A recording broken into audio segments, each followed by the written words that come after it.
July the 12th, which was my birthday.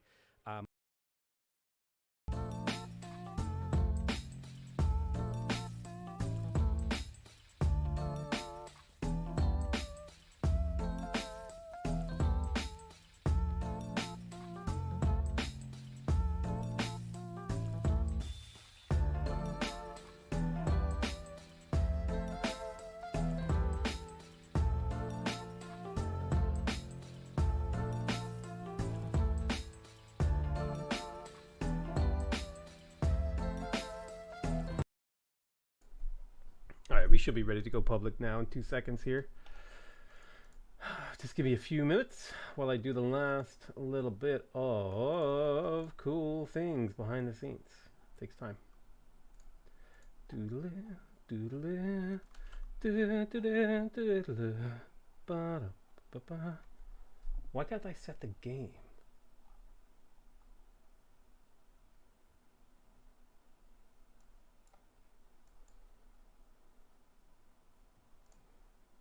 Make it public. Done. No, it's not made for kids. It's not paid promotion. YouTube. Let me set the game. Why?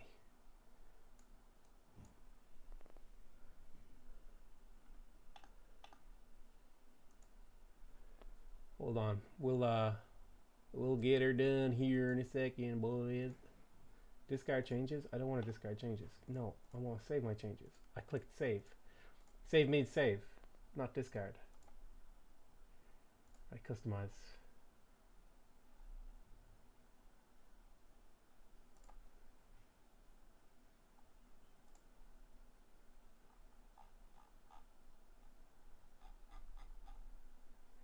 Doo-doo, doo-doo. Doo-doo, doo-doo, doo-doo, doo-doo.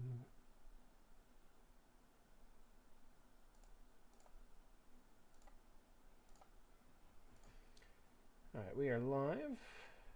Wish to edit my stream.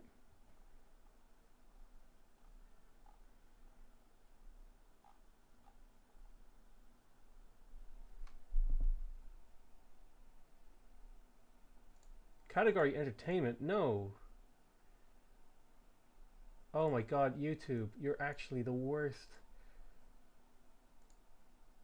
Finally.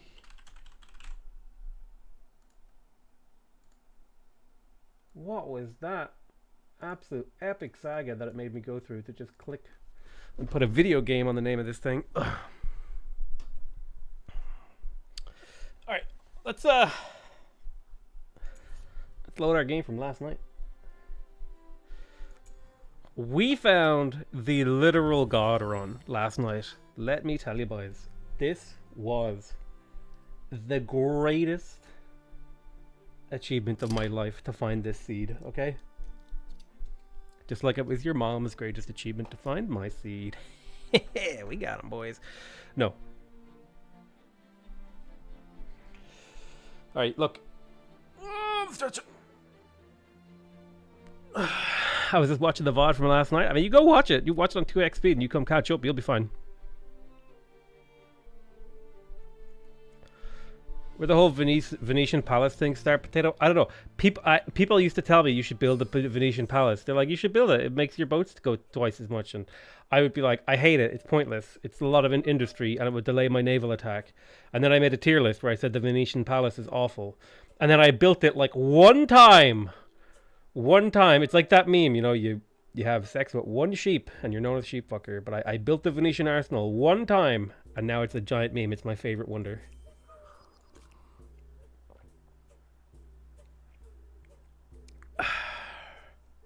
I totally forgot to switch scenes there. Whoops. Oops. We're just sitting here, sitting at the starting soon screen. All right, so welcome. Welcome to the powerful. You might want to settle 2 natural wonders that you discovered last. Plus, you have space for extra city. I don't have to do that. I'm saving up influence right now to do those things. Having an outpost on on a natural wonder is enough to get the gold and influence. But yeah, we found the God Seed. So at the start of this game, all right, we found Lake Hillier, okay, which meant instantaneously we were able to drop an outpost over here somewhere and just start getting 5 influence and 10 money per turn. I'm definitely playing the game wrong if the desired fame score 127 turns is close to 5,500. When you're in the God run, that's the expected fame score right now. Look at this game, dude. I own 70% of the continent I started on. I own 70% of the third continent in the game that was uninhabited at the start of the game that was meant to be for people to settle later on. The other island. I even own a chunk of the other island that all the AI spawned on, okay? I am actually practically cheating right now. Like, this is just how insane this game has gone for me. I was able to settle 2 natural wonders back to back in the same adjacent territories to start the game off with plus 10 influence and plus 20 gold, which was literally like cheating. Funky how the wonder looks like a glitch. This one? Which wonder looks like a glitch? Yeah, and I managed to steal 2 cities in the ancient era. First of all, whoever this guy was, he settled a city and I instantaneously attacked him as the Harappans. Boom, took this city, had my second city. Then he settled this city and then I was able to take that as well. And then I eliminated him and then stole the rest of the land on the map. It was actual god tier. And it took a little bit of manipulation, but we got there in the end. I kind of wish I had made this the thing now. This is a very weird continent. Just saying right now, because this entire northern area encapsulates this. Am I getting weird? Okay.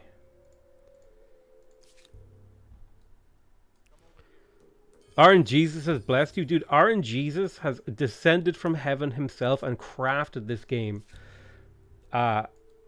Frankincense and myrrh from me. Frankincense and memes. That's what he's used.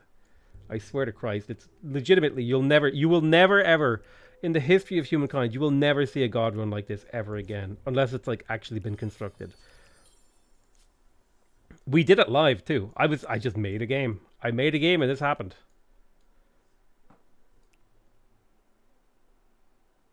Why are you gonna start up? You've been quiet all day and now you're starting to make noise. Okay? Be good. Eat your cardboard. Just gotta talk to the girlfriend there. Boil them, mash them, stick them in the stew. I'm joking. My rabbit isn't my girlfriend. John Longshore. Confused production is only done in your capital? Thank you so much, John Longshore. Production is only done in your capital? I don't know what you mean, John. If you type into YouTube chat in the next few seconds, I'll be able to read it. The gods start in your Discord. Yeah, I posted the save file in the Discord. If you clarify your question, John Longshore, I don't know what you mean. Your production is only done in your capital? I mean, production is done in every place that is turned into a city.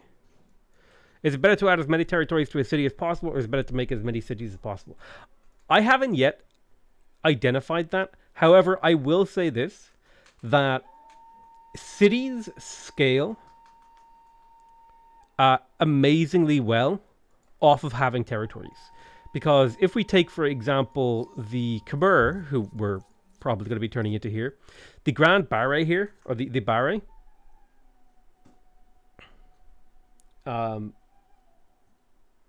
this gives the most important piece of information here is the +1 industry per population. So if I open up a paint module, okay, let's say, hypothetically, inside our empire, I should have my tablet plugged in, but I keep forgetting to. Let's say hypothetically in my empire, don't go more than 1 over the cap. I would say you can go up to 2 over the cap, depending on the phase of the game. So let's say we have 10 territory, or 9. We have 9 territories. Okay, it'd probably be better to do this on like a sheets thing, right? We have 9 territories. And 90 population.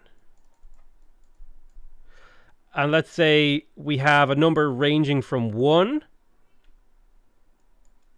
to 9 cities. Okay? So each territory has, on average, 10 population. If we scale off of the barre here, okay? And I'm not even going to talk about this yet.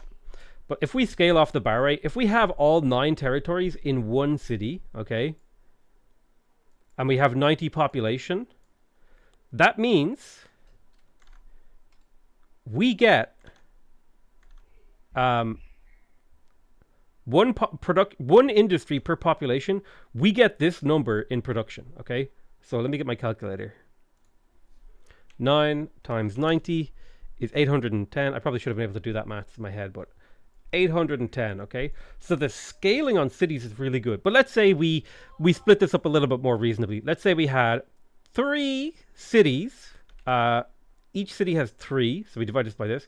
We have 3 cities, right? And then each city has 30 population.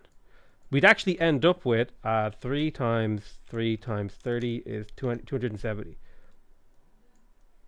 So depending on what you build, the scaling on how many territories you attach to your city can be insane.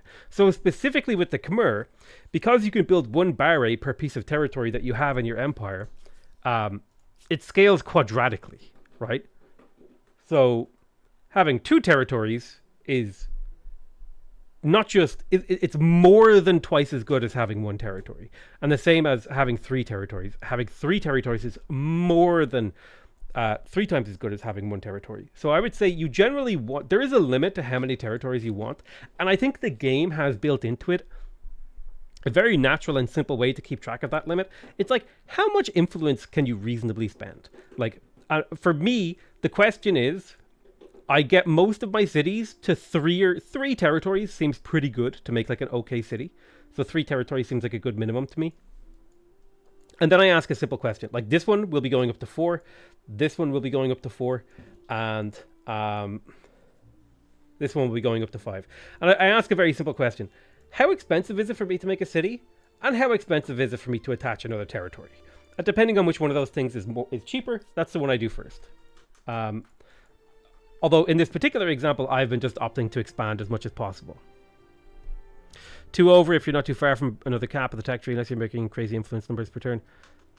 You can do some big stick diplomacy. Don't multiply the number of territories. It's simply 90 pop equal 90 production. Either in one city. No, it's better than that. Fish pizza. It's better than that. Because if all of the population... This is the number of cities. This is the number of territories. These numbers are dependent upon each other. Okay? So this is the calculation you do. Like, you do this calculation.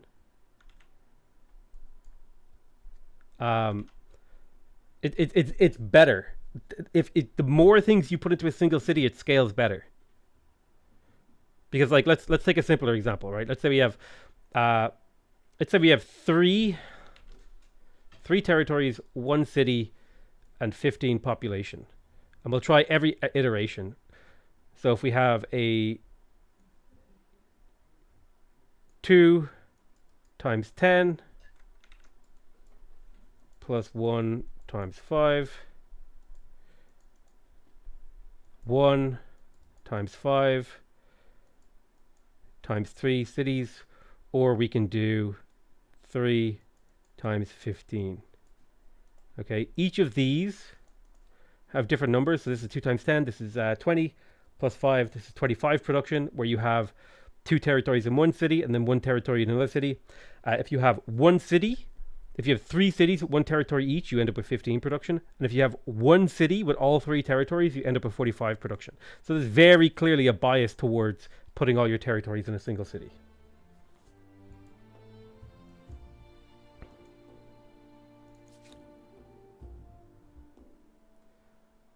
So like, not everything scales that way. So but it is something you should keep in mind as you're playing. Can someone explain what's going on? I've already explained it. Rewind. You can rewind live streams. Welcome to YouTube. Ransack, then attach or absorb city. I think it doesn't really make a huge difference, I think. So let's look at the city of Ligma. Ligma just built a food market, so it's actually making pretty decent gold. I would like to be making more gold in here. I have one triangle of market quarters. I would maybe like another triangle like right here.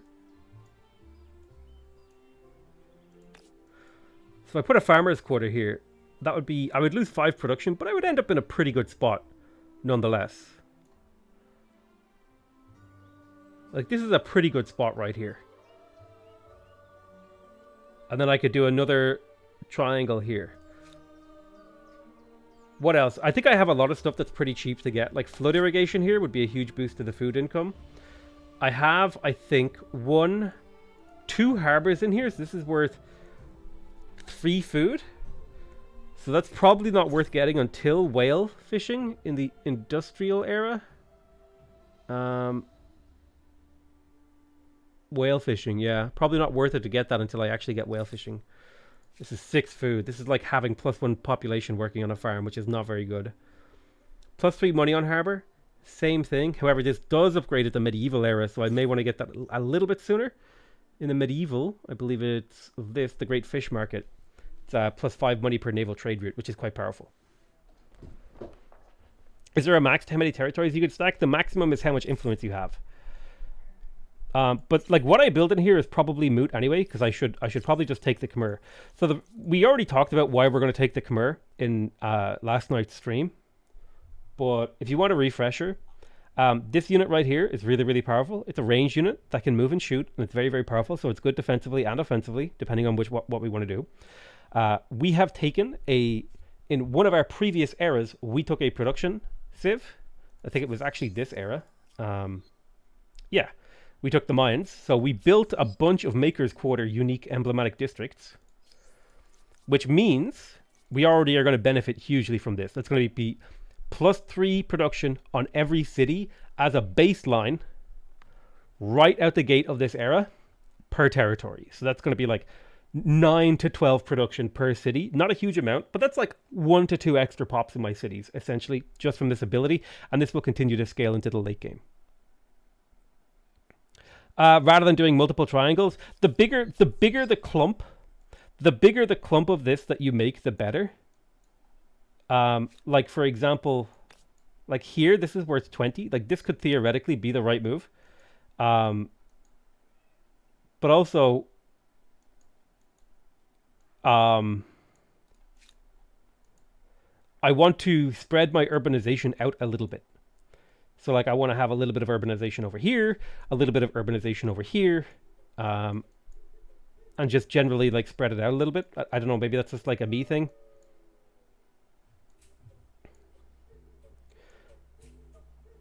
But yeah, the more districts you can clump together, theoretically, the most efficient way that you can make a district clump is an infinite plane of districts in every direction, just like all districts touching everywhere. Whereas like the smallest, most efficient unit is the triangle.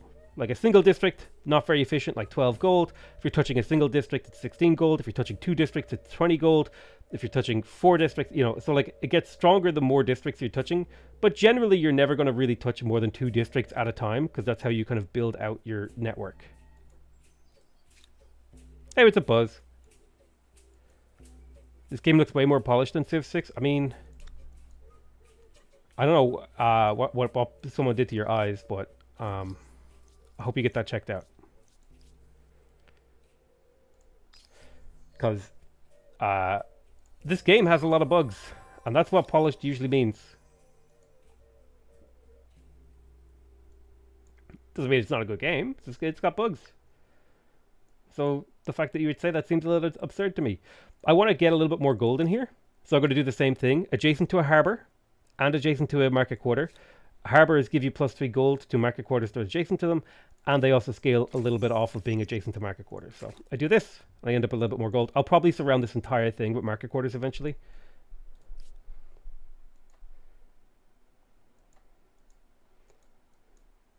All right, we're about to become the Khmer.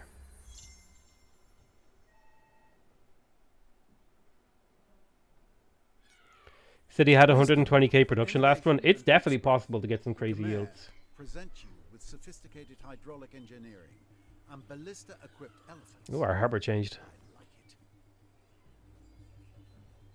it. Like, just by virtue of the fact that Civ 6 has been out longer, it's probably a more polished game because more bugs have been found and been able to fix over patches, right? That's just really how it is. Now, this game is really nice. I actually kind of prefer this game's look in a lot of ways to Civ 6. It has a very...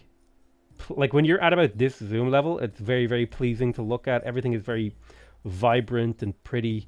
I just don't love the fog of war. I think that's the thing that bothers me, is that I just wish there was a way to be like banishing the fog of war inside my territory in like the mid game. Let's have a look at what wonders are claimable. Oh, we could get, well, we're playing Khmer, so I feel like going for Angkor Wat feels like very, very natural for me. This gives me +1 food per faith. I am making like 197 faith. So that's pretty damn good. What are our other options?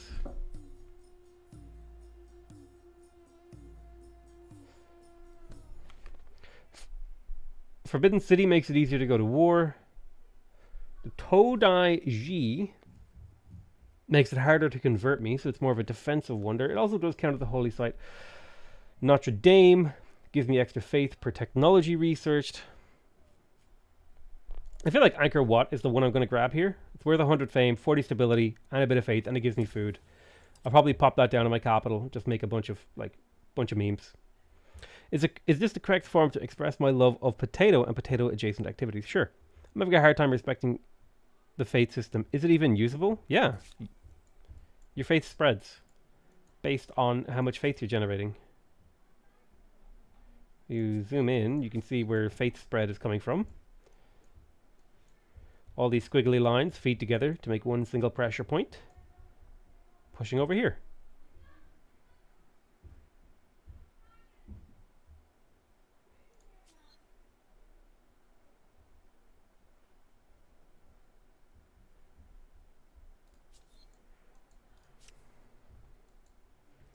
I did the production build. It got over 4,000 faith in a single city with 4 territories. Oh, those are baby numbers, dude. You can get way bigger than that.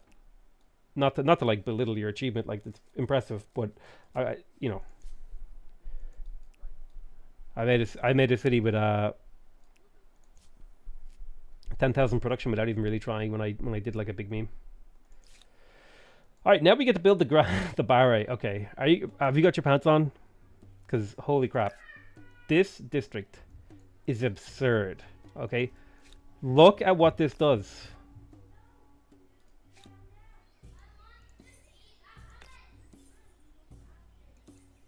Look at it. 16 food, 55 production.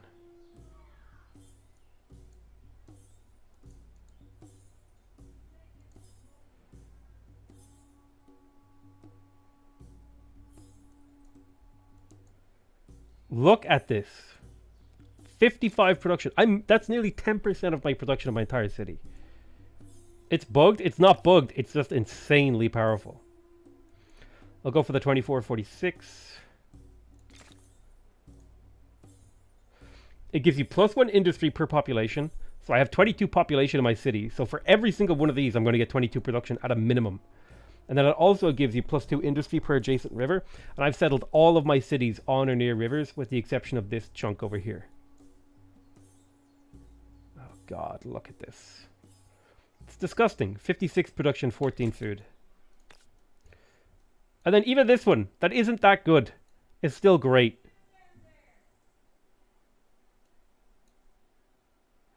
$44.6 feels okay to me. Feels okay, man. I think I'll take the 44.6 here. So that's what my capital is going to be doing for the next 12 turns. And when it's done, this industry number will be over 1,000. It's going to be insane. Pretty much every single one of my cities is going to be doing this exact thing. A barre there seems good. A barre there seems good. I don't love this barre. What I might do is like farmers district my way to this river and plant it on this river tile. So go like farmer, farmer, plant. What were you doing? You were building a fishmonger. I'm going to buy that immediately, even though it's not worth it to do that, just so I can start working on this. 39 production there. Sure. Seems good. 40 production there. I don't want it adjacent to this clump of market quarters because I plan to do more there. So I'll park it here. 43 production. Nice. So you just wait. Watch and wait. And watch my cities just pop off here. 54 production here, boys. Thanks very much. 50 production here. Alright. I think the civ is relatively balanced. Hey Potato, name a city. Barre to OP? Sure. Barre to OP. There you go. It's basically a super hamlet. Oh yeah, it's... I don't know. I feel like if a district acts as two types of districts, it should use twice as much stability. I don't know, maybe I'm crazy. Barre seems a little bit good. I would maybe... In order to trim it back, I would maybe give it like +1 industry to industry workers. Because +1 industry per population is kind of insane. Or, yeah, that would be how I would trim it back. Just make it scale a little bit less crazy. Oh, yeah, that would be trimming it back, I think, a little bit. Make it like +1 industry per this guy, a +1 food per farmer. Boom. And then +1 industry per adjacent river. And then it's actually usually fine, I would think. I think it would be pretty good then. Missed one in Barre to OP. Barre to OP only has... Oh yeah. Whoops. 48. Look at that. 47.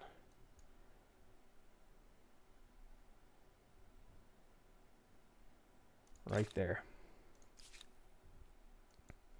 I think choosing civilization makes the game so hard to balance because number one pick will be the best civ and snowball even harder. I think that is somewhat true, but I don't think that is categorically or necessarily true. Like I think it is possible to do this to balance the game. I think I might go with the 10 food per number of territories because that's a lot of food in my cities. It's about 30 to 40, maybe 60 food in certain cities depending on my multipliers. We got another osmosis event. So I can go for religious hostility. I'm going to refuse. This will hurt my stability in here. But I already have really, really good stability, so I'm okay with that. Hey Potato, just finished my first full game last night. Lasted from 8 p.m. to 5 a.m. You should go to bed. One, of course, just nation difficulty. Nation difficulty is pretty good. Have you started the Nuzlocke? I have not started the Nuzlocke, and I won't be starting the Nuzlocke for a little while. But I will. I wanted to get through like Humankind launch, and then I wanted to get through maybe another series of Civ, and then I wanted to start it soon, like as in like soon from now. Like I wanted to have it maybe started this month, but it's probably going to be delayed until next month, where I get it all sorted and ready. But I do still really want to do my Nuzlocke, and it will happen. A completely blind Nuzlocke. I have researched nothing. The only Pokemon game I have played is Pokemon Go. How long have you been streaming? Like now? Like you can look, it tells you. Or in general.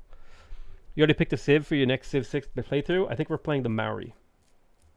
I was playing earlier and had an 8 aircraft army with 60,000 gold as upkeep, whereas another only had 1,000. Any ideas why? There's currently a bug with aircraft.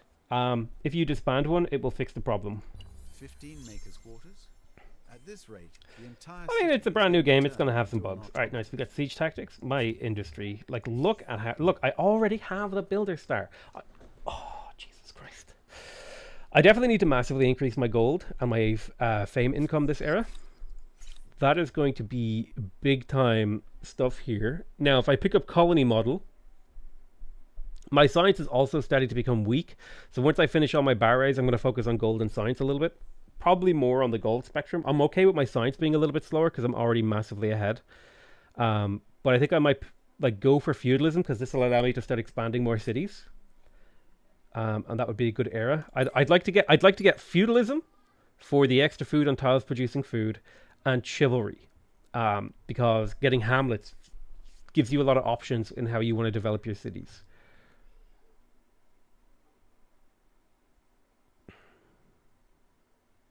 So yeah, I might go feudalism into chivalry. And that way I can get colony models, which makes my next settled cities slightly better. And then extra food, and then I can go for hamlets, which gives me more options to develop my cities and like urbanize them.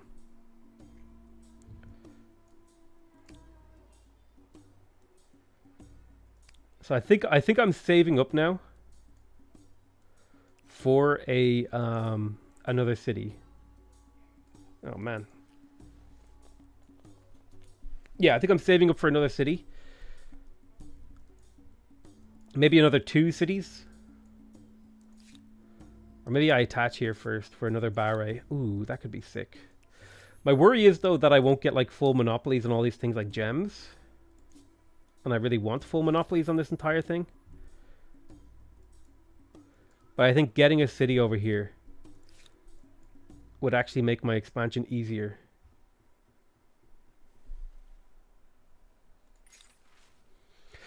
The human cost. +2, we can welcome the new people. We can process the refugees, or we can refuse the refugees. So the process moves us more in a gold community direction. This moves us in a world direction, or we can refuse them. I think I'm going to process them. I'll pay the money. This is a very small amount of money to get 2 pop, like basically free. Both of these, city is going to need more housing space soon. I just finished my second game on Empire. I'm starting to see how absurd the scaling is on luxuries. A lot of the things in this game scale way too powerfully, in my opinion. I think that is definitely a balance concern that needs to be addressed. However, I think generally all the mechanics are fun, and so it's actually just kind of like a little bit of a tweak to how a lot of them function. Should be sufficient to fix a lot of the game's balance problems. However, it really does feel like the game needs, like at the very least, maybe like 2 to 4 like solid, really solid balance patches and bug fixes. And then it would be like in an amazing state, balance and stability and all that sort of wise. Right now it feels like just a very interesting game to me, and I'm happy to play a buggy game, like, because I know I'm going to come back to it later when it gets updated and stuff. Doesn't bother me. Neolithic auto explorers OP, yeah, stuff like that just needs to be like adjusted. And I'm sure it'll happen. But the nice thing is, I plan to do like maybe a series of Humankind every month or 2. So we'll get like we'll get to see the experience of like every patch. I might do patch like news and stuff like that too for people that are interested. I think it would be cool to add a second game to like my repertoire. And I think Humankind is that game. I've been looking for a game. I thought it was going to be Imperator Rome. I was like super hyped for that game. I thought it would be really, really cool, but it turned out to just be... It's a really, really fun game, but it didn't land with my audience. And people weren't interested to play it. I would have been happy to be playing it, and then they stopped supporting it, kind of. Well, they paused support on the game. Which is fair enough, because it wasn't doing amazingly. I think I'm going to actually prioritize attaching another territory here to my capital.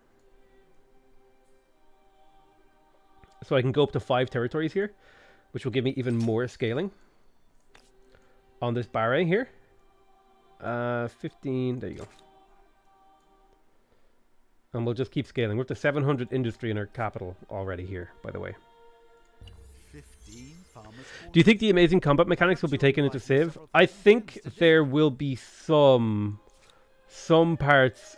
I think this game will definitely have an influence on the next Civ game.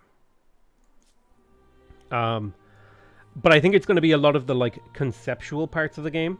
For example, in Civ, the very first thing you do when you start a game is you plant a city, right?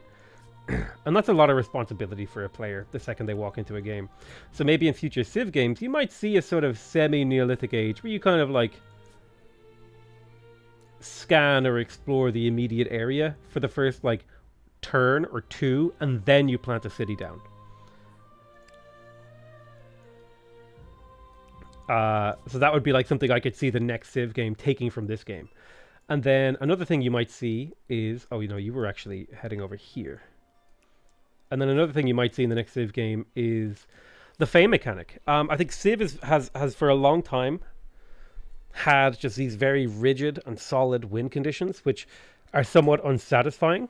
And so you might see something kind of like a score victory, like an actual legitimate score victory. Like, yeah, sure, you launched the space race, but your civilization was like really unimpressive. You didn't build many wonders. You didn't do anything cool. You didn't fight any wars. All you did was like turtle and build a space station. Like, that's not cool. That's not like interesting. Your civilization didn't do many interesting things. So I think the fame system here might influence the design of the win condition in Civ 6 or Civ 7 rather. When should you attach an outpost versus make a new city? I've already talked about this like every few minutes because it's the most common question, and the really, really simple answer is do whichever one is cheaper. That is the intended design of the game. That is how the game is meant to feel. You do whichever one is cheaper. So like right over here, this is 1800 to attach versus make a new city. Or even combining victory conditions. Yeah, combining victory conditions is an interesting idea. I wonder how that would like mechanically be done. So Ligma, I think we were doing 2 farms here so that we could connect a barra here. I wish you could slightly alter the turn length before a victor is chosen though, besides lowering the game speed of course. How is the stream, by the way? Is it like laggy at all or like choppy? Because when I'm like looking at my observations here, it looks a little choppy, but I don't think it is. I think it's lying to me. We just got an agrarian star. Cool. We're up to silver agrarian. We'll almost have silver builder. We're rushing this down, which is cool. It's perfect. Okay, thanks. I appreciate it. Access. People have bought my sage. The people of Rukba is converting to Judaism. Nice.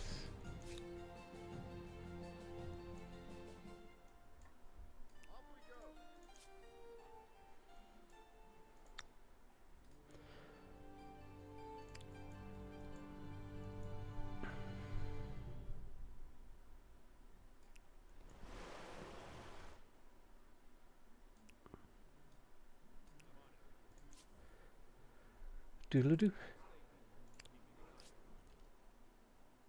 1440p would be nicer, especially when the game looks so gorgeous. I could, in theory, stream 1440p. I could, in theory. Well, I'm on a stronger internet connection now, so I could, in theory, do it. I'm kind of just happy with 1080p for maybe the next year, until I get a second computer, and then I can have a dedicated streaming box and a dedicated computer box. Also, I have 32 gigs of RAM sitting on my desk that I forgot to plug into my computer because I'm a dumbass.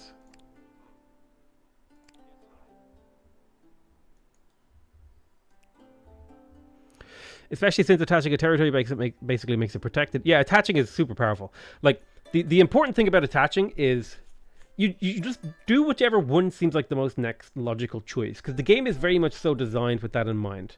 Because like if I click on my city here, right, my capital, I'm going to move these guys off of the actual city center because they don't need to be in there to provide the garrison bonus. Like it's like 3,600 influence and 3,600 to make a new city. That kind of tells me these decisions are probably like not too far apart in like how effective they are, because that's what the game is trying to tell me. So I wouldn't stress over it too much. I will say this though, cities scale amazingly well with how many territories they have. So more territories is actually like a lot better. You can, especially if you have a emblematic district or quarter that scales off the number of territories you have in your cities.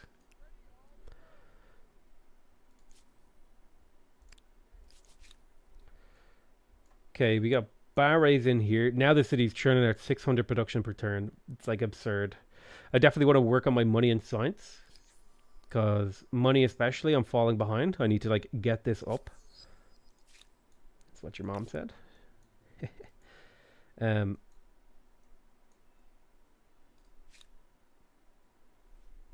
So a key thing here that would help with my influence is a commons quarter. Just like pop a couple down here. That's +4. It gets my stability back up. You definitely want to have high stability. Make sure I pop down this.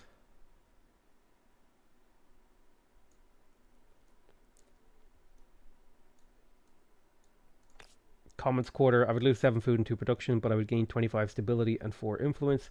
That seems okay to me. I'll just do a commons quarter and then another merchant. And I kind of want to evenly work on...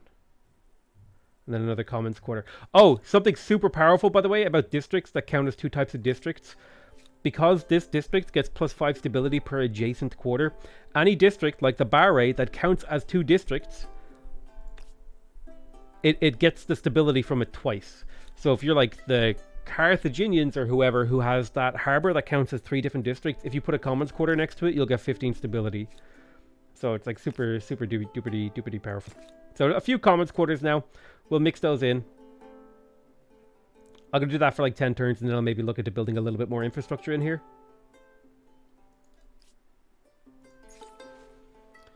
Highway robbery.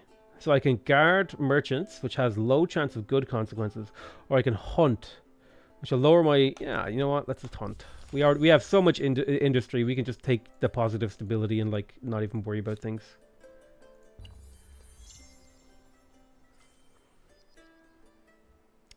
What the fuck? That seems not intended. What's not intended? Did I say something and then forget what I said? Harbors are hard to build next to. Yeah, no, it's absolutely intended about the adjacency thing. So now we have access to colony model. So any new cities we start with extra production, start with extra population, and a bunch of all infrastructures built. So if I'm going to settle cities, now is the time to do it. I might like try to throw, because I've just unlocked this critical tech here, I'm probably going to prioritize throwing down 2 cities and then working on theology to get another city cap, and then throwing down, in fact, you know what? The city cap here is huge, so I'll go for the city cap. So I'm going to try to throw down 3 cities in this era, maybe? No. I think I'm going to throw down 2 cities in this era. Maybe 3. We'll see. We'll see. We'll see. A lot of these units I don't have a use for right now, but they are doing like a little bit of exploration for me. I think the year scaling is just off. I think there's like a... Because sometimes it matches, sometimes it doesn't. And especially if you're playing on the endless mode like I am, it really doesn't match. So I wouldn't worry too much about the year thing. That's a hard thing to get right. Being 1 city over the cap is basically free. Yeah, exactly. It shouldn't be though, in my opinion. Affinity bonus, so I definitely want to get another barre, and here is where I wanted it, right here-ish. I did want it there, but I forgot that I couldn't put it there, but here's perfect. Perfect. So Anchor Wat will be soon. Both of these, almost up to 1,000 production in this city.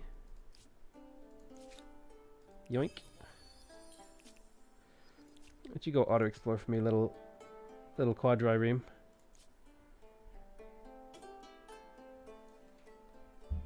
We can settle a city next turn.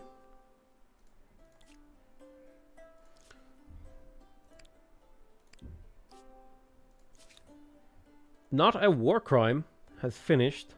Again, I'd like to get my influence and my gold up here.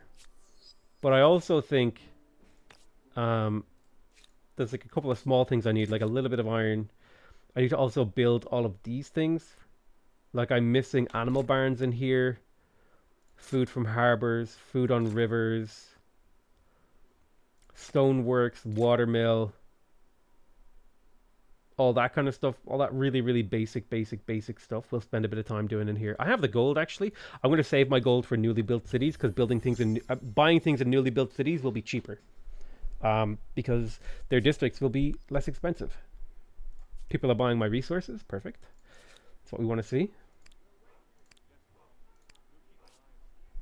It's turn 139. Alright. It's turn 139 out of 600. Keep in mind, we're playing on the slowest game pace of the game. I would love to build Anchor Wat now.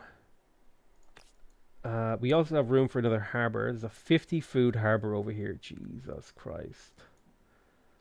I might just keep expanding my city, so I might like... I might build my new city, like maybe down here. The world-famous empire you have built puts you above all others today. And in the list of 50 food harbour, Jesus Christ. Get that luxury online as well. How long has the stream been running? About 50 minutes. 50 minutes. So let's spend a little bit of time updating our infrastructure. Now that we have all of our barrays, we're getting our harbours. Oh, there's room for another harbour. Hang on. That changes things. Oh, that's gross.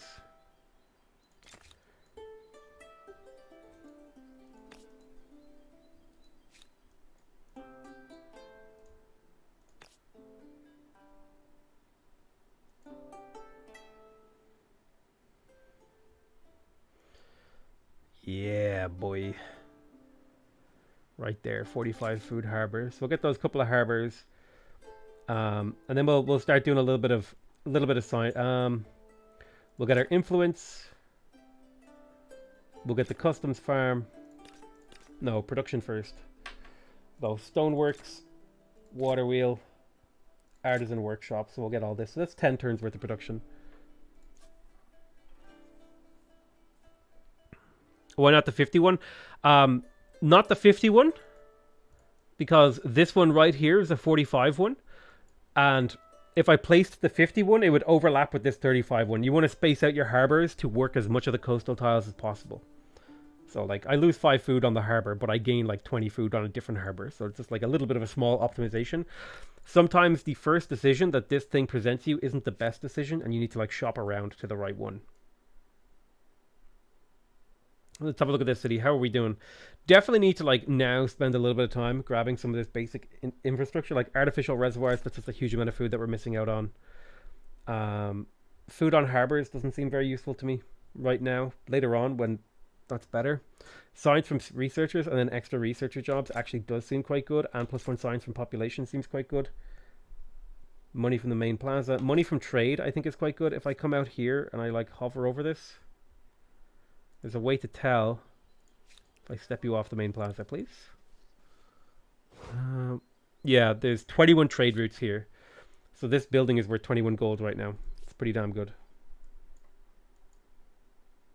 With 15 market quarters, you'll soon be using stacks. Population gain, grievance available. I'm not worried about war right now because I can just passively make my way to the top of the game. Now, if I wanted to like optimize for fame and like actually like completely dominate this game, I could totally go to war. But I mean, most of my energy has been put into like diplomacy to be able to buy all of the resources on the map. So I don't know if I need to go to war. Trade everything. 1500, sure, whatever. I want his horses. Each of these horses gives every city in my empire +5 food, and each of these coppers gives every city in my empire +5 production. So that's 1500 gold I paid for 10 food per turn and 5 gold per turn in every city, which is pretty good scaling, in my opinion. Considering I'm making 800 money a turn. How do you raise your housing cap in cities? You raise your housing cap in cities by increasing the number of jobs in your cities. This number here, 40, is just a sum of all of these numbers here. 9 plus 16 is 25. Plus 9 is 34. Plus 6 is 40. Therefore, 40 is my housing cap. So it's just an addition of these. So anything that gives you extra jobs, like a farmer's quarter, gives you +1 farmer job. A maker's quarter gives you +1 worker job. +1 market job. +1 scientist job. This doesn't give a job. This doesn't give a job. Some buildings give jobs, like, for example, the House of Scribes, which I should totally prioritize in this city, actually. As I should the school. Just to get that science up. Because there's no point working these farmer slots. Realistically, it's 6 food per farmer. Not worth. People are buying my resources. We found a curiosity. Oh, right. Oops. We got a cog. Auto explore little cog. Let's make a city. Where are we going to make this city? I reckon we make the city down here in like Answer or something. And that'll make expanding my territory over here easier. But I think it's time to plop down 2 cities. Of particular note, I'm going to get this ebony online. These are worth 2 production per territory in my cities. And additionally, a little bit of stability. So these are just super worth. Let's make sure we get all these luxuries online. We'll spend our influence on that because we don't want to spend actual like production on making these because that takes time. Nice. We got to build a star.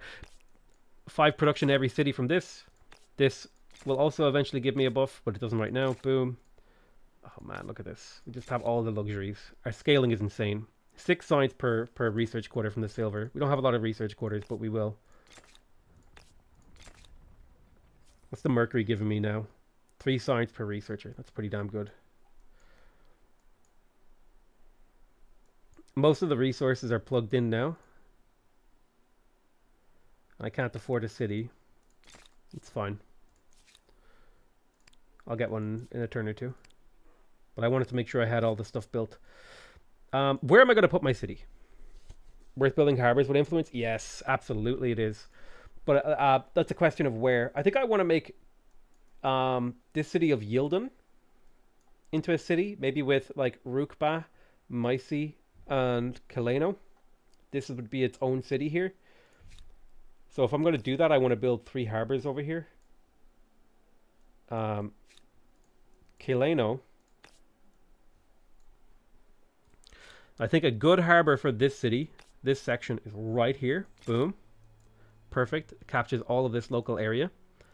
In this city, 1, 2, I want my harbor to be at least 2 spaces away. So here's a good spot.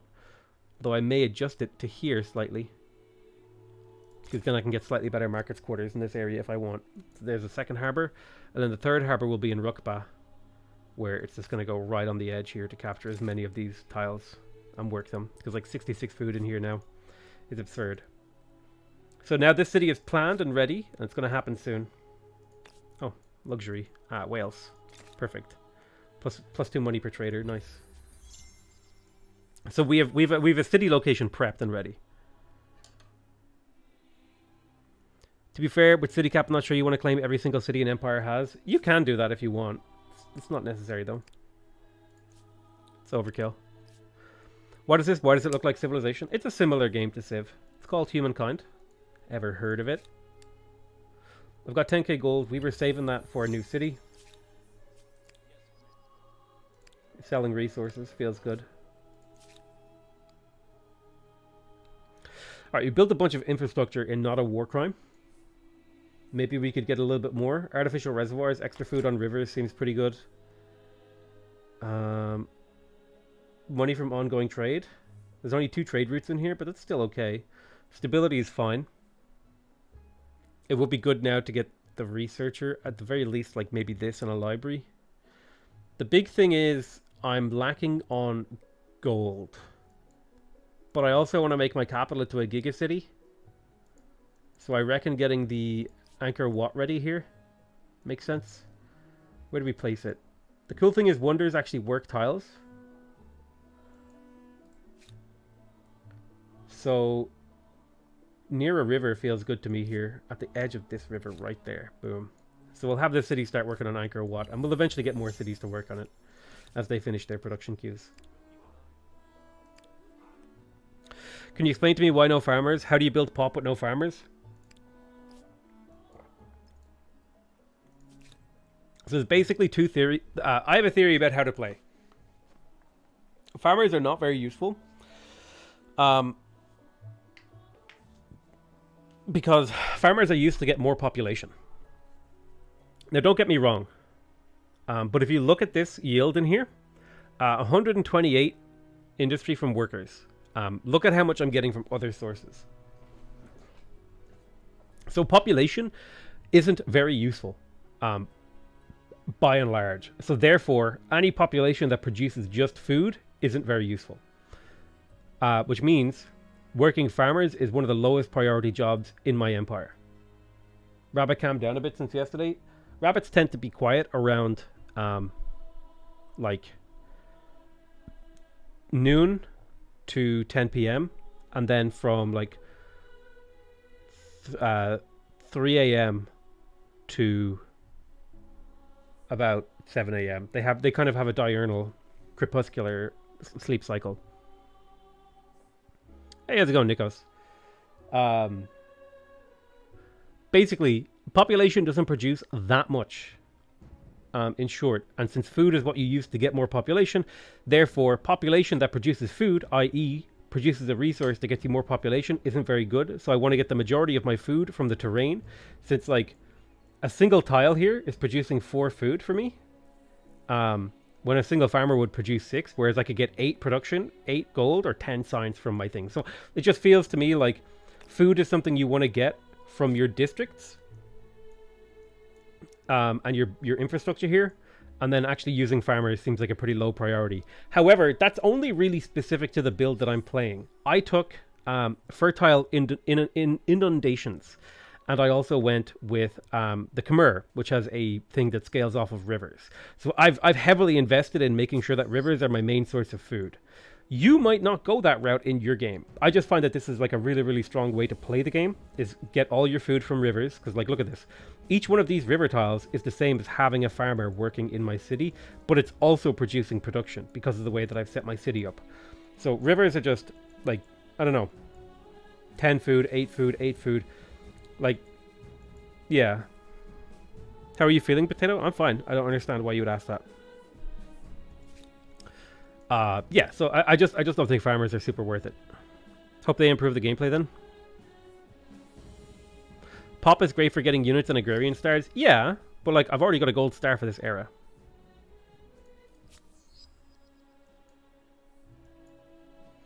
Unsure. Let's just help with this wonder. Bring it down to 5 turns.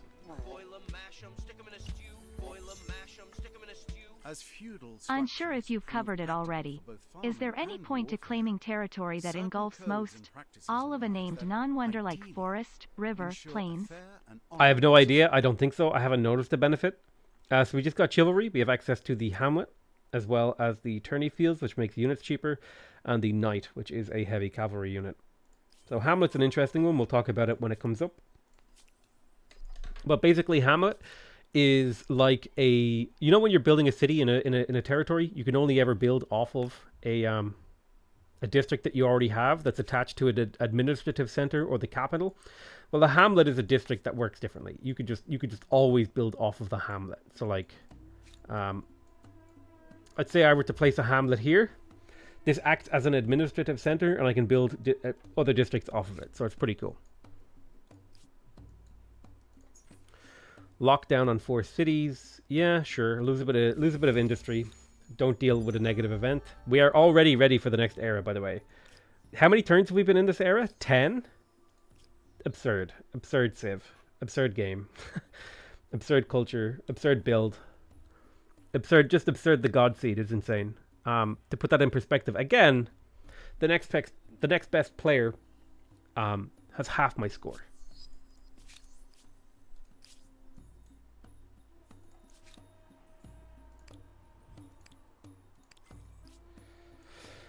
So, I think, where do I want my capital in here? 42 food in here is pretty damn good. So I think I'm going to make Yildon the capital of my operations in this zone. So boom, there's the first city. We'll attach a territory. There's another territory attached, and then we'll attach 2 more, and then this city will be stonking. So the cool thing about this city is because I settled it after I researched the feudalism technology, it actually starts with all of the buildings that I have unlocked already built. Okay, which is in stark contrast. Like, look, if I look at infrastructure,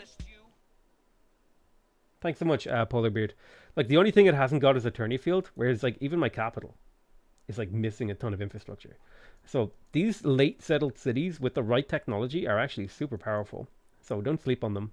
I'm going to go to expert policy again, because I find it's better to get your industry, gold, and science from your population rather than food. Food just seems kind of wasteful to have your people work on it. Can we expect a map editor stream as well? I'd like to explore all of the features that the game has to offer.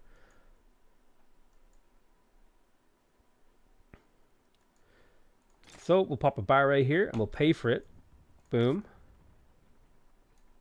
Not many rivers over here, which is unfortunate. But it is what it is. Boom. Pay for it. So 2 barres in here. The city's already like just insane. Yeah,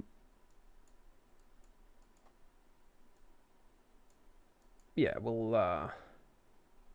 not really have infrastructure to build here.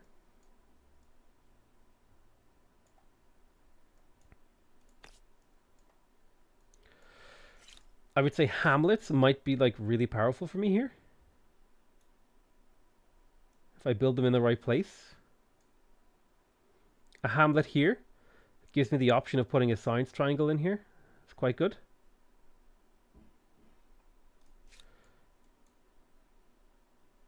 Hamlets are expensive as hell though, is the only problem. I think I just make a couple makers quarters.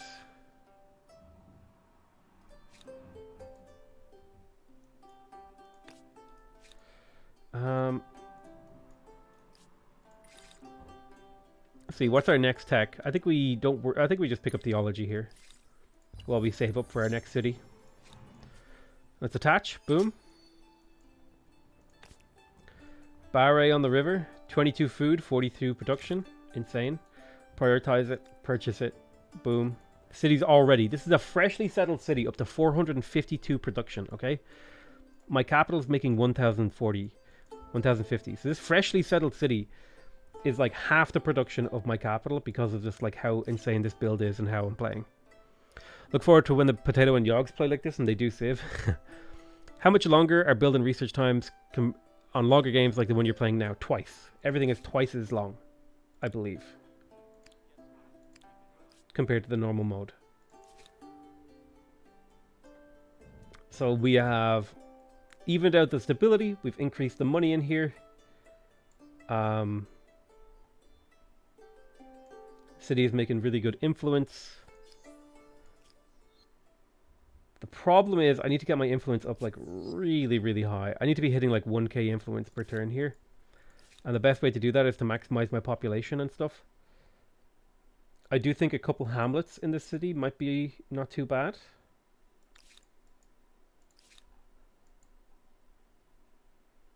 I am working a lot of scientist jobs and I'm starting to work farmers, so I think getting a house of scribes and a library just to get me a little bit more science is like a good way to scale just slightly. Because our science has been slowing down a little bit. Like we're doing well. But just making sure we speed that up just a smidge.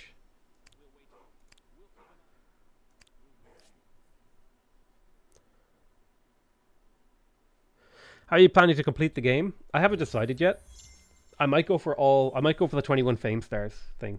That seems like fun. Especially when you've got like a giga huge untouchable empire. So 2,210, 2,214 to attach another thing.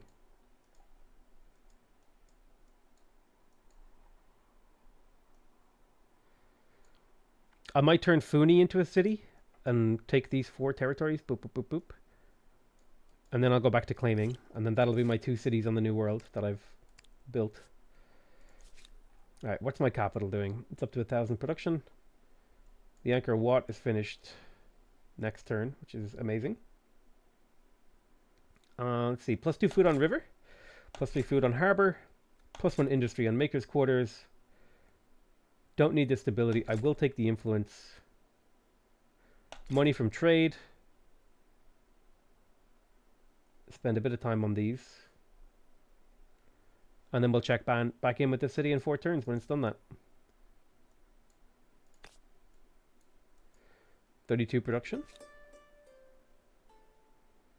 Probably not necessary now to get that up any higher.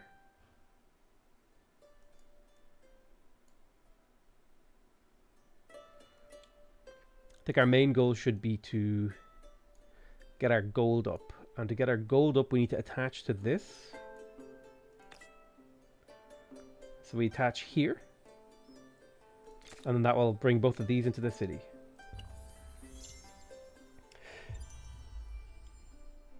Did you solve the riddle about how to keep pollution in check? Just tech your way out of the problem. You'll be fine. New wonder can be claimed. Your people have successfully built a cultural wonder. So now we're getting an absurd amount of food from the Angkor Wat. It's pretty good. Oh my god. That noise. So let's attach another territory. Boom. We're up to 200 food per turn. Pollution isn't a problem if your science is high enough. Exactly. Now we hit an expansionist star, which is nice. It's worth a little bit. Oh my god. The options here. What do you guys think? I'm not even going to think about this right now because I'm actually just focused on playing correctly. We've already got 2 golds. I'm going to hit gold on this for sure. I won't hit gold on this. I would like to hit silver on both of these, and then I'll ignore this.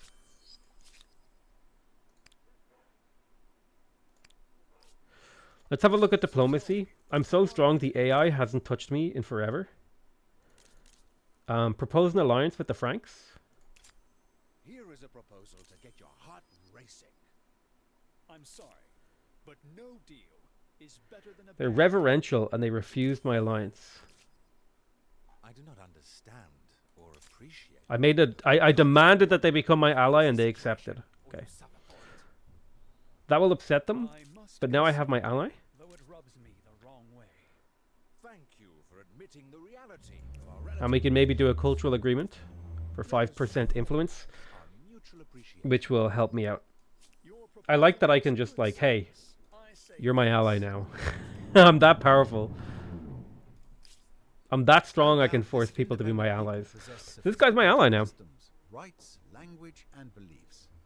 I do hope you're going to treat them well. Love you in every format. Potato, thanks dude. Appreciate it. So we've just built customs farms. We're making good money in here. We're making good production in here. I'm feeling comfortable with this city. 2 to 3 turns per district feels right to me. Infrastructure wise, a little bit of food on my harbors, a little bit of money on harbors seems good. +1 industry on industry quarters, +1 industry per workers. That's going to scale really nicely into the game. +3 money on main plaza. Next upgrade, early modern. Early modern. Taxation office. They don't scale very well, so I won't build that just yet.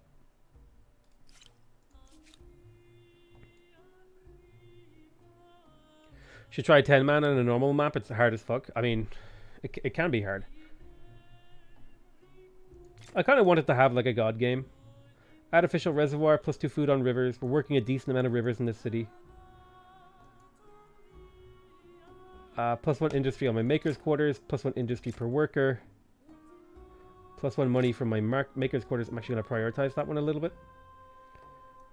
Trade routes. How many trade routes are going through here? No trade routes through here, so we don't care about land trade. We'll just let the city go. Right, so we're queuing up resources and stuff and keeping these cities busy. Is streaming your full-time thing or do you work? YouTube, Twitch, that whole thing has been my full-time job for the last 5 years. I just decided that it would be, and then I did it as if it was a job, and now it is my job. Do not recommend doing what I did, okay? Not the best move. If they want a scientific agreement, which will give me 5% science across my entire empire, I'll take that.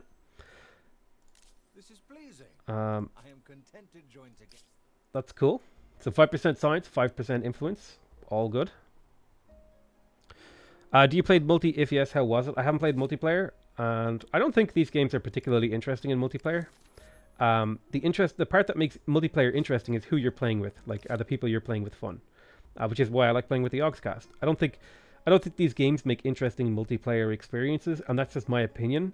Other people are going to disagree with me, and their favorite way to play these games is in multiplayer.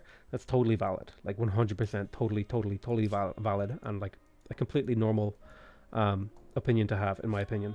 It's just not the opinion that I have. Okay, so we have chivalry, we have theology, we have feudalism. So we could unlock some more military stuff. I don't really care for that. We could unlock forts, which is just an upgrade. Furnace steel is another coal upgrade, another bit of production. Production seems nice. We could go for alchemy here. Stability and science. We could go for guilds, pollution, commodity markets. That seems quite good. I think we'll go for guilds. The commodity market seems like a good building to grab. A little bit of extra money per population. Have you ever tried Beyond Earth? I've played Beyond Earth within the last year. It's an okay game. +1 faith per research technologies.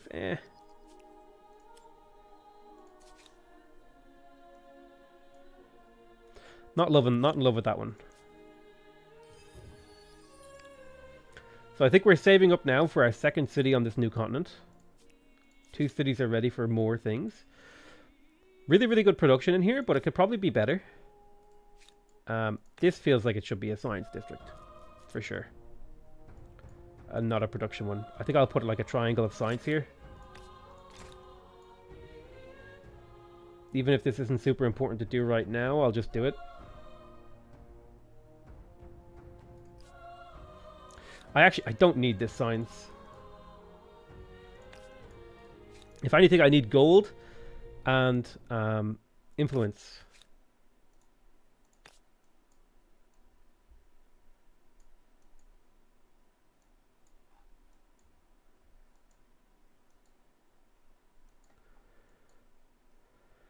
So, let's prioritize gold a little bit. 3 turns.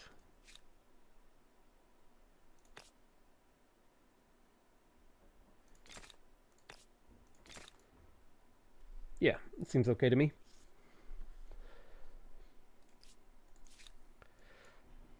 Alright, good job. We will now start market quartering this area.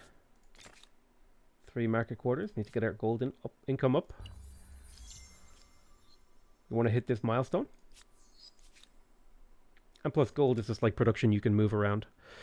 It feels better to me on endless than standard. I mean, we were just memeing around yesterday, experimenting, and then we hit upon this like super god save. I thought it would be fun to keep playing it. So that's where we are.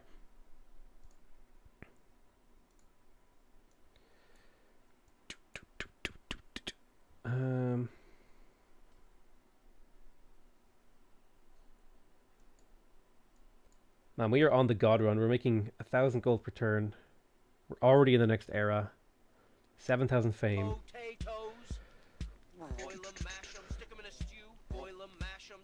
Hey, thank you so much, Kartik. I really appreciate you. Have you downloaded any personas into your games? No. I have both you and Spiffing Brit in my game. How did you get my persona? What? I don't think I've made my persona publicly available yet. Amazing. Good job, you hacker man.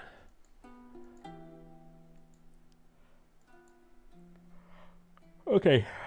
+1 science per researchers, +2 researcher slots. This is perfect. However, feels like it should play more like Civ 6. We have to specialize cities on higher difficulties, but the production goes well, so your cities can do everything. I think it's good to have your cities do a little bit of everything. Personally speaking, I don't see that as a negative. I took a nap with mistake. Naps are... I feel like there's a... Like, you flip a coin every time you take a nap on whether or not it's going to be a mistake or, like, the greatest thing ever. I definitely need to get my money up to, like, a similar level to my industry here. So I'm going to just, like, prioritize heavily making triangles.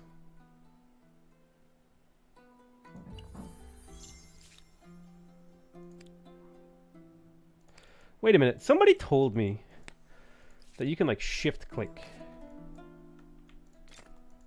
Yeah, you can. Okay. Potatoes. Boil 'em, mash 'em, stick 'em in a stew. Boil 'em, mash 'em, stick 'em in a stew. Hey, thanks, Kartik. Super chat. In your opinion, how much time should be spent on district adjacency versus just taking the recommended placements here? I would say 95% of the time, the recommended placements are going to be fine. And only if you're going for some sort of advanced strategy where you're using a little bit of game knowledge to do something weird, should you care about like manually choosing the way you place your districts. Most of the time, the decision that the game makes for you is going to be totally reasonable and totally workable. So I think I want to plop in. I want to like weave in the occasional commons quarters into my builds again, because I really want that influence number to keep going up too. But I generally need to be building more jobs, and one good way to get jobs is actually a hamlet, because each of these gives you 3 jobs, or each of these hamlets gives you 4 jobs. And not only that, but it's also a great way to like extend the tiles that your city works. Like if I wanted to put a bunch of market quarters up here, I could do that by placing a hamlet here and building off of it. Or I could put it here and get 29 food and 16 production. I think I prefer making like a little network of market quarters up here, so I'll do that. Similarly in here, I need to get more jobs. I need more production in here. I need to get this up closer to 1,000. But I think I'm going to live at the slightly lower production number for a while, so I can keep pumping money. Money and money. That's a bunch of money here. I love... there's like a thing in the game, by the way, if you guys didn't know. Let me see if I can find some wild animals. So look at these guys, right? See this little deer? They run away from your mouse. Like they get scared and run away. It's so cute. Run away! And so do the people. Like there's little people walking around. See this guy here? He doesn't like my mouse cursor. Little touches like this are amazing. I like it.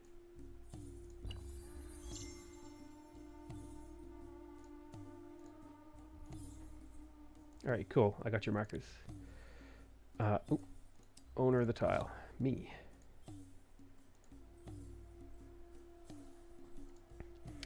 What would you have a giant cursor hover over you while you were going about your business? You know what? You make a good point. Alright, so we're getting close. 5,520.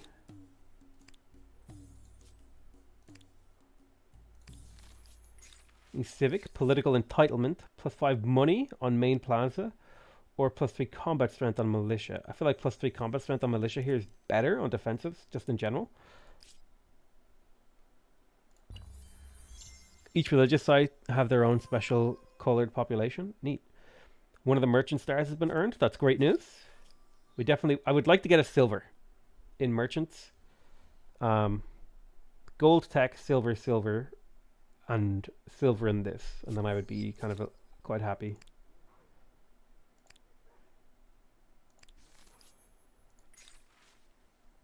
+15% science or 25% faith. I don't need the science. It feels like overkill, but I'll take it. 5 commons quarters. This should be a city as stable as bedrock. We've got guilds now. We have access to the commodity market. That's going to be one of the few ways we're going to be able to scale our gold up. Like it's worth 20 gold in here, which isn't amazing. It's about on par with another commons quarter. Commons quarter costs 2,000 production. So they're roughly equal. This one scales nicely into the game as well, though. Gold is continuing to climb.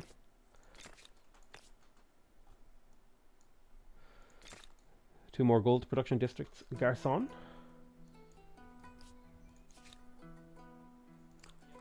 Next turn or the turn after, I should be able to start developing my cities up here.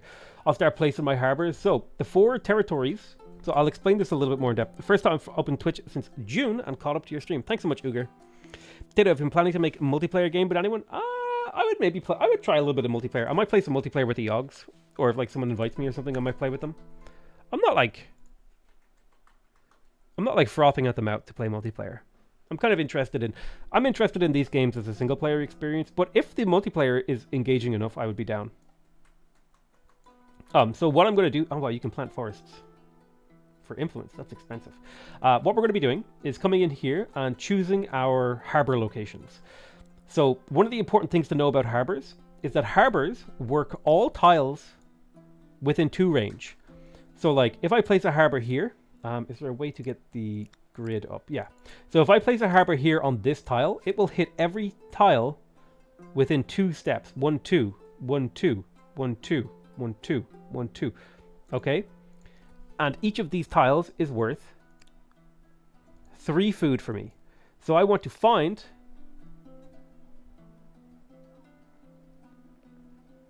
the best place to put this.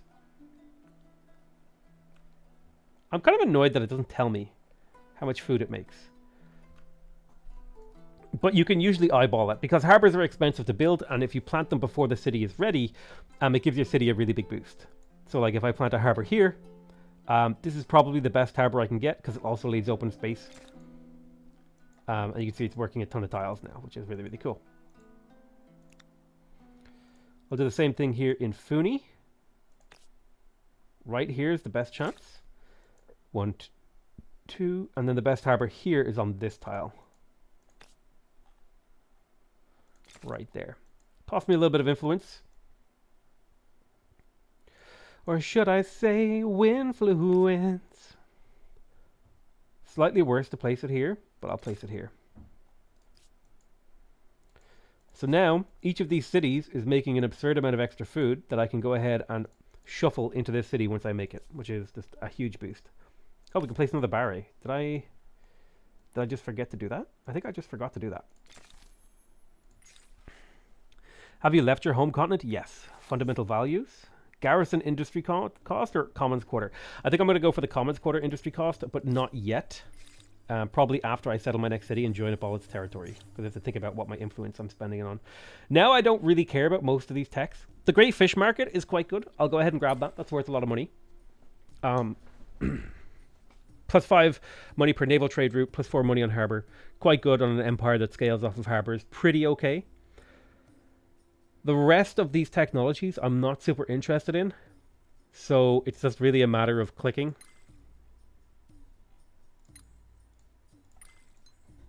And making sure we unlock them all.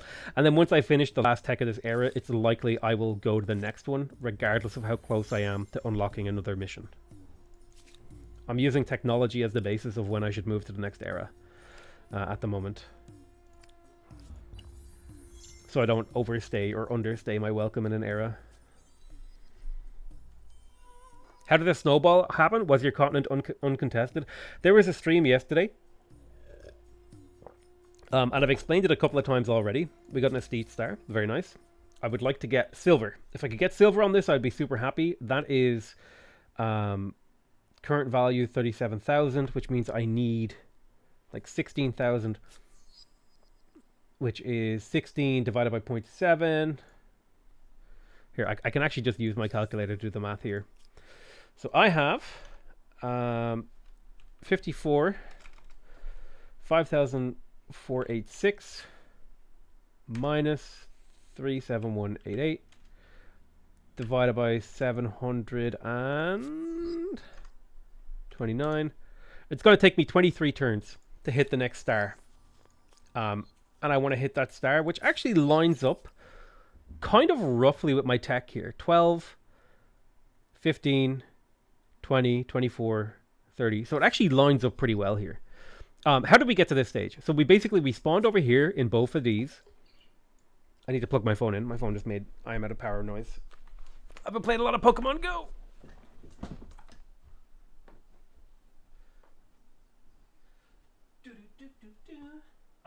You know what I need? I need to get like a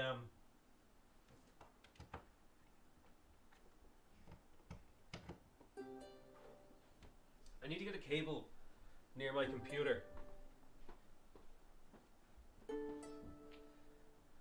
So I can just plug my phone in over there, because it seems a little bit redundant to have to plug it in over here. Like I have a computer with like 800 USB slots. Why don't I just buy a cable and have one available for my phone so I can have it at my desk? Which Neolithic legacy do you think personally is the best? The best one, in my opinion, for snowballing is the science one, because it allows you to focus the entirety of your population on production, and you can snowball while they're also passively producing you science. What was I saying? I have So how did we get to here? We started here, which is the worst. I think the food one's the worst in my opinion. Because you just get the least amount of benefit out of it. I got a wireless charger on my desk, but it takes hours to charge. No, just get a cable, like a USB-C cable, and just plug it in. I have a million USB ports on my desk right now. Oh yeah, how do we start here? Well, basically, I've explained it a few times, but we started off in both of these. We immediately found a natural wonder, and then we found a second natural wonders. Natural wonders give you 5 influence and 10 money when you settle an outpost on them, which is insane. So we just immediately insanely snowballed, got a ridiculous number of scouts using the auto explore exploit. We used our scouts to immediately kill Babylon, which we renamed to not a war crime. We took his city, and then he ran and settled the city of Ligma, which had a previous name, but we renamed it. So we ended up in the ancient era, basically coming out of the gate of the game with 70% of a continent, 2 cities, a dead enemy, 3 cities, a dead enemy, and most of a continent that we had claimed. So like it was just like an auto one, the auto explore exploit. Basically, at the start of the game, you can set your scout to auto explore, and it will it has like fog of war radar, and it will find curiosities and stuff. All right, let's settle the city of Funi. Here's fine. Boom. This is a very tundra-y city, which means it isn't going to be the greatest city I've ever made, but it will be okay. And I'll be investing gold into it too. So what I'm likely to do is things like this. Put a hamlet down here. Buy the hamlet. Put a barray on the river. Buy the barray. And then like put down one market quarter here, because it's like a good little market quarter triangle here. I thought mine were just getting lucky. I refund the game. It pissed me off. Like, I mean, that's your right. If you didn't like the game, you can refund it. I really enjoyed the game. I really, really like it. I'm wholly sold. I'm wholly on board with it. I'm hoping to make it like a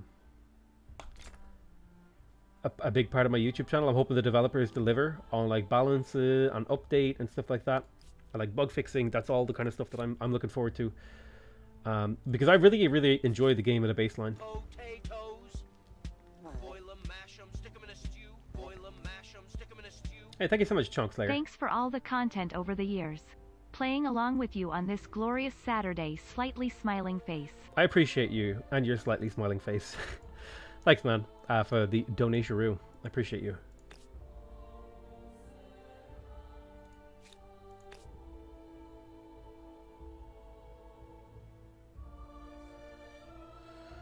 Why is this tile losing food? Hang on. Why is this tile being exploited? Can someone explain? Are commons quarters exploiting terrain? Why is this tile exploited? Or am I just mad? Am I insane? It's not being exploited. Okay. Why does it lose food? I think it's just a UI bug, actually. I think it's just a UI bug. Harappan seems sort of broken powerful right now. Since Pop is a big driver in the early game, they can really run away. Honestly, the thing that makes them overpowered is their scouts. The fact that you can kill another player instantaneously into the game and prevent them ever doing anything. And then you get all their land and take a city or two off of them. That's what kind of makes... There's kind of a few little quirks of the mechanics that makes the optimal way to play kind of weird, in my opinion. Which cultures feel the most powerful right now? I'll do a tier list at some point. I want to spend more time with the game. Especially I want to like learn more about the late game. There's some obvious like broken shit like the Turks. They just are broken. There's no two ways about it.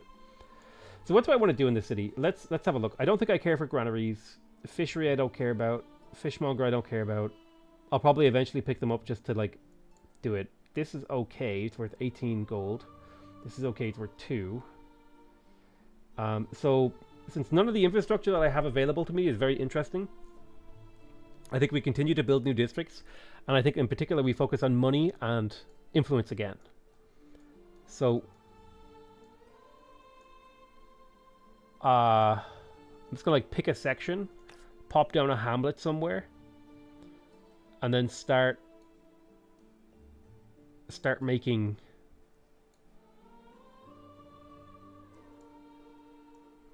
a mixture of market quarters and stuff like that. So I think this spot right here is the spot. Right there. Get that hamlet up. 10k on the hamlet. We'll just let it build it. 10k is an absurd amount. Games where building an outpost or city can take from 20 to 30 turns. 200 turn game limits where you can't get the 6th era. I hate that too. What? Dude, I'm 160 turns into a 600 turn game and I'm in the early modern and I'm already ready to go into the industrial era. I'm not trying to be funny, buddy. I'm not trying to be mean, but I think it might actually be a you problem in this case. That you just you didn't quote unquote get the game. You know what I mean? And that also might be a game problem. Might be the game didn't teach you how to play it properly. I don't know. Is there a cap on infrastructure in one city? No, I don't think so.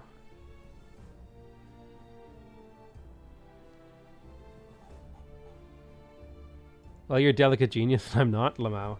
Listen, I didn't mean to be mean. If I was, that wasn't my intention. I was trying to say like, hey, I think it might be like the game just didn't click with you. Is what I was trying to say. I didn't mean to make it out to be mean. I mean, I can be mean if you want. That's the route you want to go. I think in this city, I want to continue to develop my gold infrastructure.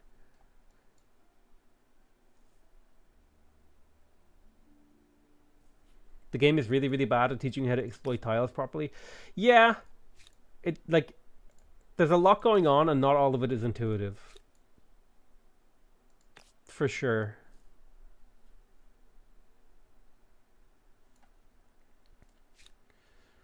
I think I just want more and more money. Maker's Quarter. Just keep pumping on the money front. Influence should slowly take care of itself over time. Oh yeah, this city over here. Let's start attaching. Attach. We don't have a good river tile here. We have an okay barre. We'll do it and we'll buy it. Boom. Amazing. City's already up to 300 production. Feels good. I learn from smart people so I can dominate the dumb. Nice meme.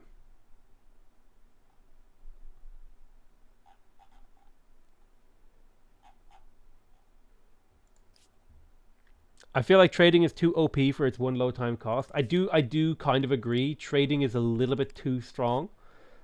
Compared to this 20 territory Behemoth, considering how much of a crapshoot it can be to go to war because of how the mechanics work. With like war support and all that sort of stuff. Like just being passive and friendly with people is like quite easy. I have an issue where forcing a save to propose a war resolution, but the war resolution screen was blank. This is a known issue, I believe. There is a solution posted on the subreddit, I think, in one of the pinned threads. I think it's like if you load back 1 or 2 autosaves and then try to like propose peace earlier, you can like get around it and continue your game. Obviously in a less optimal state, but like you get to continue your game. There's a few issues. I'm fully expecting like another patch within the month, possibly even this week. I would estimate like within a week or two we'll see a lot more bugs come in and get fixed, especially critical game breaking ones like that. Those are probably given like maximum priority.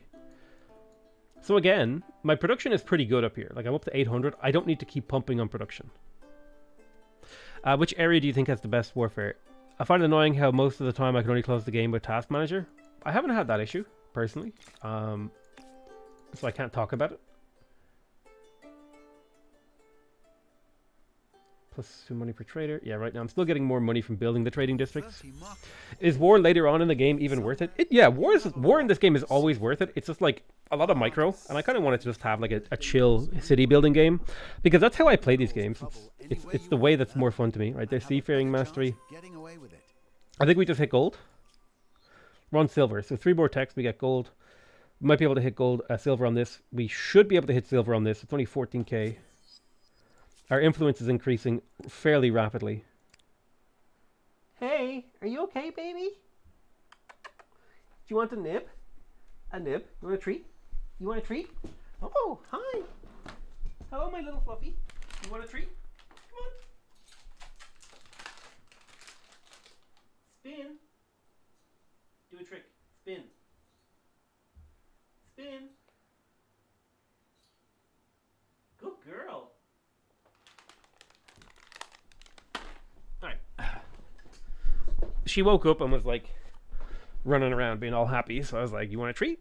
And she was like, yes, please. Papa, I am famished, feed me. It's like the face she looks at me every day, dude.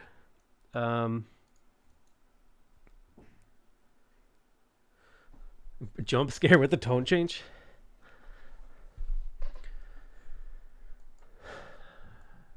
Okay, Sumatra. Let's attach Alhina. Boom. Expansionist star earned. I'm quite happy with that. A silver expansionist. 3 more territories would get me gold. Do I want to do 3 more territories? How much is it worth? 200. Ain't bad. You can't use any of my Twitch unlocked personas. They disappeared. Make sure you're logged into your games together thing. I don't know how to fix that. Sorry, bud. I wish I could help. Alright, nice. We hit a couple of market quarters. Boom. Boom. Bum bum. Oh, right. No. We want to make barrays here. So we just attached a new territory.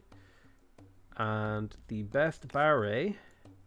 There is a part of me that wishes I could just like hold down Alt or Control or something here and just see how many yields I would get from like placing it here anyway, even though it theoretically can't be placed there. I wish it would just tell me anyway. I don't know.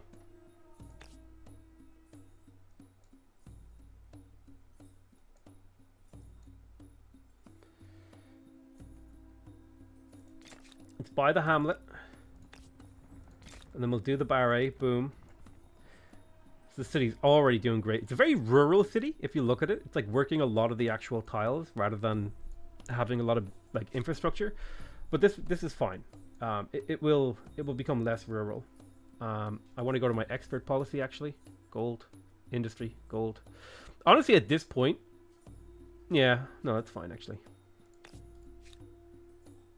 Stability is fine in here. Let's get another couple merchants' quarters. I want that gold up nice and high.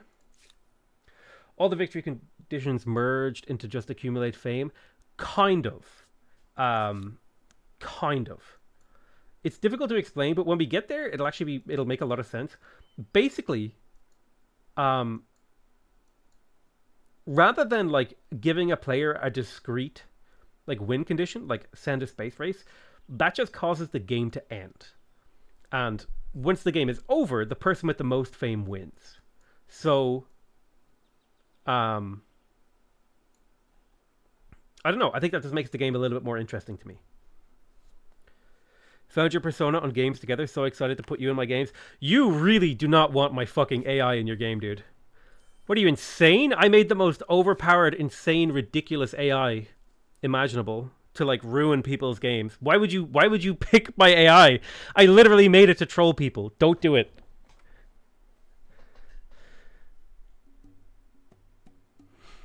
Not true. Reach modern era pick Turks. Research all. I mean, that is specifically a Turk thing. Oh, not the Ottomans. Sorry. I want to be trolled. Okay. I mean, good luck fighting against my AI on the highest difficulty, on a reasonably sized map with a reasonable number of players. Like, he has plus 30 production on his maker quarters and a 30% production boost, and he never accepts diplomacy, if I remember correctly. Which is, oh, okay. I want to unlock more of the things so I can make him an even bigger dick. This is like not even his final form. So we made a hamlet over here, and our goal was to just crush it with 30 production here seems really based. To just crush it with market quarters, like an insane number of them. Just keep getting that gold number higher and higher and higher and higher. No wonder Spiffing Brit didn't stand a chance. True. Fame seems good. The way that you pivot from area to area based on circumstances, unlike in save where you win conditions usually known from the start. Yeah, I think that the really interesting thing about the fame mechanic is that rather than encouraging you to beeline down a particular path, like just go hardcore science and tech to win the game, that is, you can still do that. But if somebody is like slightly better than you and maybe doesn't tech quite as hard as you, but focuses on like expanding their territory, getting more fame, getting more influence, or getting more this, they can still beat you even though you did the space race, which might mean you might be like, oh shit, I'm like on the last few projects to a space race, but that's only going to get me like 700 fame. I need to kill someone, or I need to go now do other things to like win. I know, it's interesting to me. The graphic is too flat. I think I specifically made this map very flat and with less elevation and less cliffs. So that was a me thing that I did. Definitely feeling like I want to get the Great Fish Market now. I have a reasonable 4 trade routes here is good. I'm also going to grab the commodity market and keep the gold expanding in here. Ligma, I think, is the city with 1 million trade routes, so I'm going to prioritize now the Great Fish Market as a maximum priority, and then I'll also prioritize the commodity market. So we're heavily leaning into our gold income in this era, even though theoretically, as the Khmer, we should be leaning into food and production. We don't need to. We're already getting enough food and production from our passive, so we're using our food and production to try to pivot into a different yield. Okay, one more city to attach here. And then we can start claiming more territory.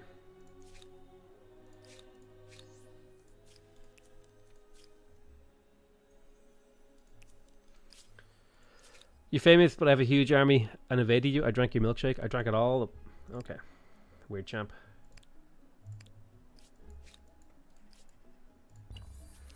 How can your city survive without farmers? My cities can survive without farmers because I'm playing... Oh man, this is like the 3rd time I've been asked this question. I have fertile inundations, which means any tile producing food produces +1 food, and I have +1 food on rivers. I also... So if I click on my cities and I show you, like, a farmer in my city is worth 6 food. This one tile is worth 8 food. My harbors are working coastal tiles, and since my coastal tiles are also getting +1 food, and I have a religion that gives me +2 food on water tiles, every single harbor can work every tile within 2 range of it. So this harbor is pulling in like 5 food per tile within 2 range. That's like 1, 2, 3, 4, 5, 6, 7, 8, 9, 10, 11, 12, 13, 14, 15. 15 times 5 is a lot. 75 food from this one harbor. So I'm getting like 10 farmers worth of food just from this. Farmers are not very useful if you know how to play the game. You're much better off in focusing on other specialists. Because there are several ways to get yields in this game. One of them is from districts. Districts produce a resource. For example, the market quarter produces gold. But also, districts exploit terrain. Okay? So like, if I want to get the yields from these forests, if I put a maker's quarter adjacent to them, the maker's quarter works those tiles. That's why you see, if you look at the map, you can tell which tiles you're working because they tend to have like infrastructure built on them, right? You can see like there's houses, there's farms, there's forests, lumber mills, all this sort of stuff. That tells you what you're getting from the tile across your empire. So that's how you tell if you're working a tile. You can see here all these tiles are forests, but they're all managed forests because I'm actually working them. If I click on the city, you'll see that I'm pulling in production from every single one of these forests. How do you enable the button to rename stuff? It just exists in my game. You can't rename outposts. So like if I come to this outpost, I can't rename it. It just is Ziban. You can rename cities. You can rename armies. You can rename units once they level up. So for example, this guy here, I could just give him a name. He can be Moist Baguette. I think I spelled baguette correctly there. There he is, Moist Baguette. Cities can only gain 1 pop per turn. Incorrect. Cities can gain infinite population per turn if you have enough food. If I had 1 million food here, I would gain a corresponding amount of population per turn. I had a game where I focused so much on food, and then I was chopping with my population with the forced labor thing. I was getting 3 population per turn. It was absurd.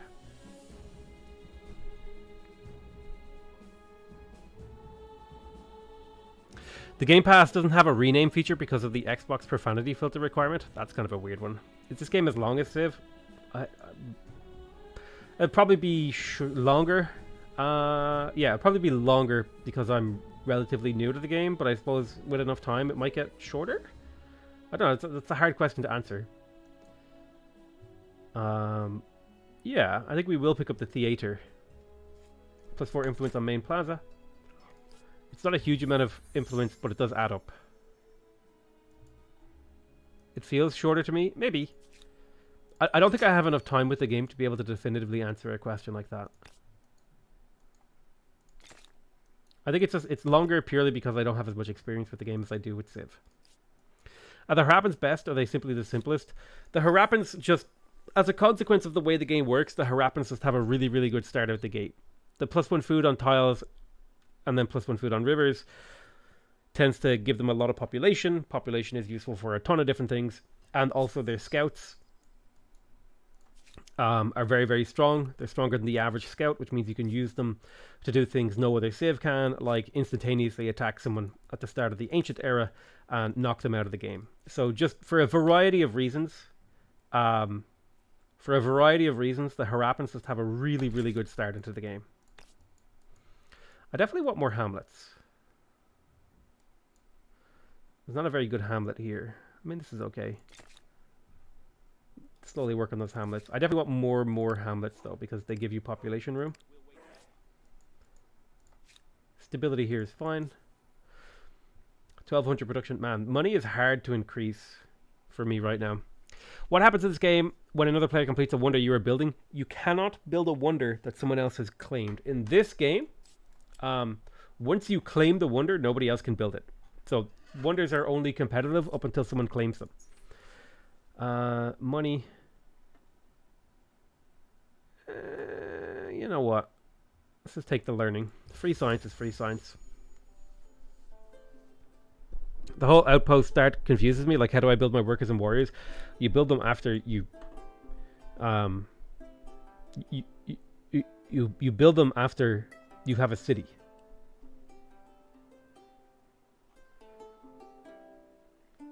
So in this city, I'm growing so fast in my capital that it'll probably be a good idea for me to get a hamlet or two. The cool thing about hamlets is they can be placed anywhere, and they extend where you can place your cities.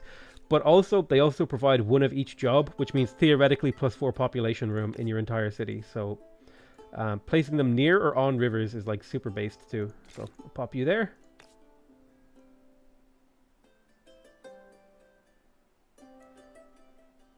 $27 food, pop you there.